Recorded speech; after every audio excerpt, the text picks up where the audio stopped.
Welcome to my channel.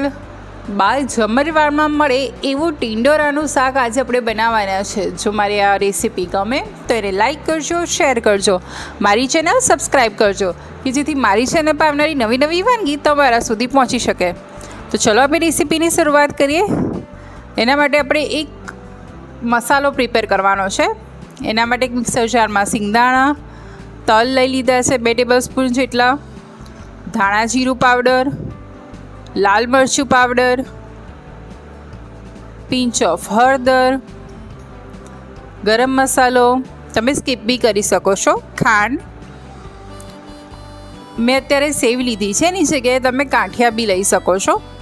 આ બધા મિશ્રણને ગ્રાઇન્ડ કરી લઈશું અને આ રીતનો મસાલો રેડી કરી લઈશું. હવે એક પેનમાં તેલ લઈ લઈએ, તેલને સરસ ગરમ થવા દઈશું.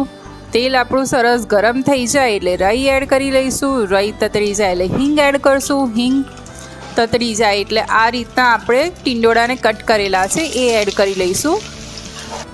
એમાં મીઠું એડ કરી લઈશું અને એને હવે સરસ ચડવા દઈશું.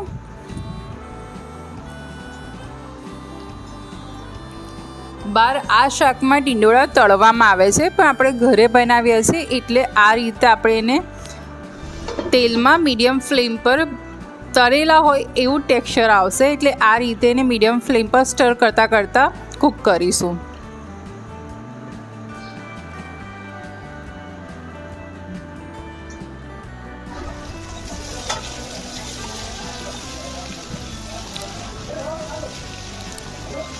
તમે જોઈ શકો છો કે આપણા ટિંડોળા સરસ ચડી બી ગયા છે ને ક્રિસ્પી બી થઈ ગયા છે. આ સ્ટેજ પર આપણે પ્રિપેર્ડ મસાલો એડ કરી અને મિક્સ કરી લઈશું.